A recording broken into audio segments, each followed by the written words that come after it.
What's up, listeners? It's Quanie, and welcome to the bonus episode of Quanie, the podcast. Today is a huge one because this right here is the official release party for my brand new debut EP, Diary, available everywhere right now. No guests today, no deep dive panel, no round table, just me and you, locked in. And I wanted to take a moment to really celebrate, reflect, and talk about what this project means to me. So, whether you're listening on your morning commute, kicking it in your room, locked in at work, or wherever you are, thank you for tapping in with me. Let's get into Diary. So, why Diary and why now? After dropping 3 singles over the last few years, I finally felt ready to give everybody a full body of work. And I wanted something that really showed where I was at. And when I was piecing it all together, I kept thinking about Destiny's Child Love Destiny EP from 2001. I loved how focused that project was, how personal it was, how it felt, the sequencing, the arrangement, the songs. Diary isn't something, well, maybe it is something I manufactured, but I didn't force it into existence. It just revealed itself to me through reflection and just having a lot of solitude to myself. I just believe that it was the right time to release it. And it's a very intimate, it's a very honest body of work, and it lets people in just a little bit closer to me because folks don't get to see me every day. So this project is my way of opening the door and just letting you step inside my diary. So let's talk about these 7 tracks. 7 to me is a magical number, y'all. And today is August 7th. And I just knew in my spirit that the story was complete with 7 tracks. The sequencing, the emotional journey, every single song just represents a specific moment in time. Some of these records people already know, some are completely unheard. And to somebody who is just discovering me today, man, everything is brand new.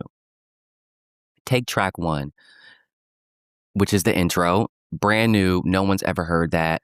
Track 2 would be Something, which is my first single. And the last track number 6 would be Something Stripped, which I actually released that version low key on Apple first with a MacBook video. And it did so well internally that I just felt like we had to put it out to a wider audience. And I wanted to really connect with the diary aspect and kind of stripped everything down. So it just worked. And then we have to talk about track number 4, which is Right There. Right There has turned into the most popular song on the EP. And that record, it was a total freedom record for me. I actually held on to it for about a year before I let it go. And I've always loved it. And I knew that I wanted to do something just a little unconventional, something different, but still 100% true to who I am. And I think it is a very musically experimental record. And maybe that's why it's doing well. And it just is, it's very intimate. And I think it just touches people. I recorded Right There while I was really stepping into my own independence as a solo man, not just in music, but within life. Just fully independent, fully in control of my voice, my choices, and my sound. And that track represents that shift for me. And listen, when you put Berlin on, turn it up. That's a turn up song. So we ride out to that one. All right. So let's get into a quick diary check in. I've been getting so many incredible messages, reviews, and reactions from curators and press. And I want to read a couple of them live on the air because they just really mean a lot to me. The first one comes from Zakira over at the Daily Note. And their new music spotlight R&B edition, she wrote, Right There by Quanie feels like a reassuring love note to an eager lover. Through gentle, velvety vocals, the singer provides certainty that even with passing time and distance, there is no love lost between the lovers.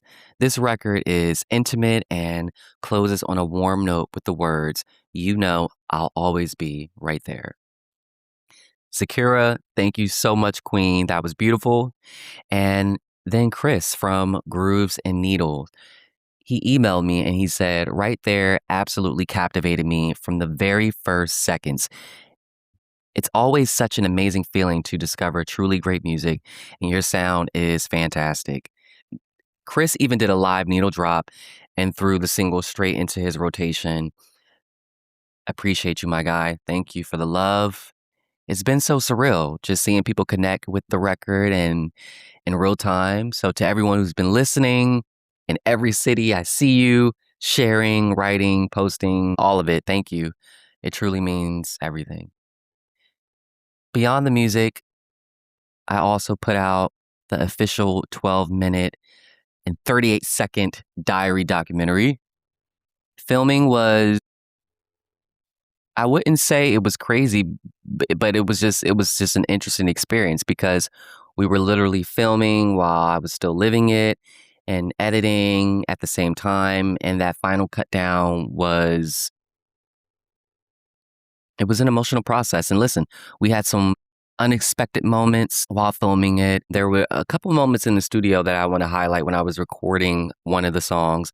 I worked with Cam Herring on something. He engineered the song, but he also gave me a lot of tips with vocal producing myself. And he was very just adamant on getting getting the best out of me. He just coached me so well and was like, no, you need to hit it like this. You got to sing it like this and, really slow it down when you're singing it. And I still take those tips with me to the studio. So those were some things that maybe people didn't get to see in the documentary. And there was another scene where I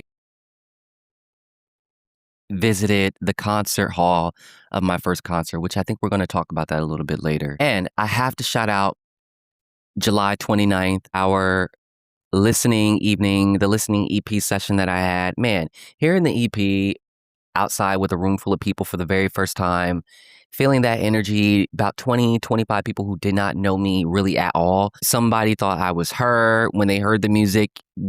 It just was very ambiguous, which is what I loved. The room was great. It was great. Imagine a room full of people who just listened to your music. We had great food and everything was set up and it was candlelit and we had a big screen outside and it was a great night. It was a great night.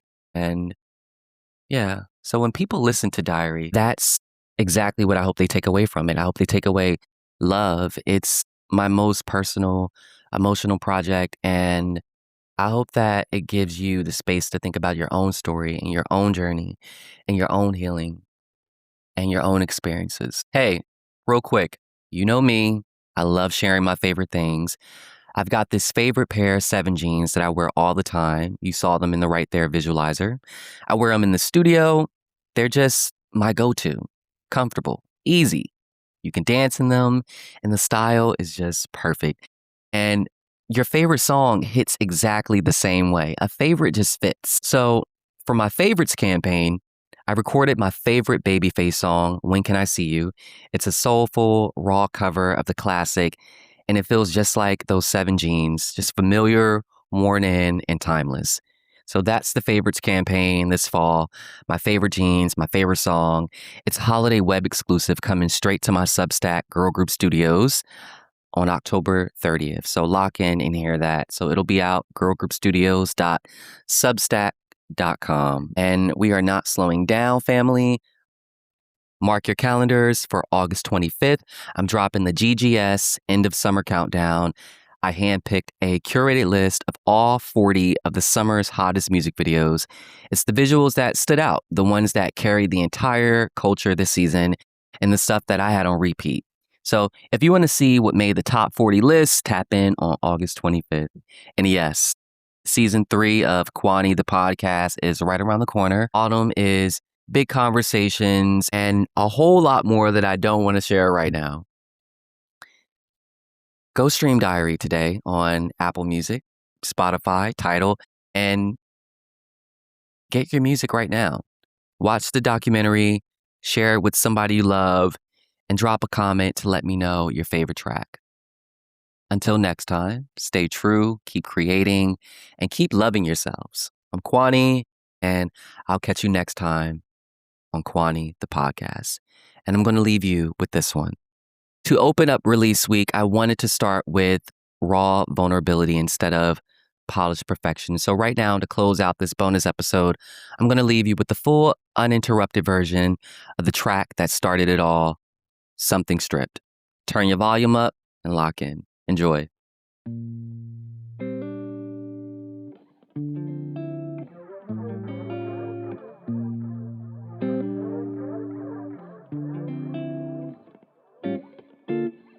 I see you in that black dress, looking good, feeling kinda cute, and I've been thinking about you, and we can do a little something if you really pay attention. I've been looking at you, and if you really wanna know that, I've been looking at you, and every time I look at you in your eyes, I'm feeling you by my side. I'm looking at you, and we can do something, something. We can do a little something. We can do a little something, you and I, you and I. We can do a little something. I praise you like a Sunday, oh yeah. Make it last all night till Monday, oh yeah. You be giving me that fire, babe, oh yeah, oh yeah. Feels like we're back in high school. Do you know I like you? I'ma let the night take control. Every time I look at you in your eyes, I'm feeling you by my side.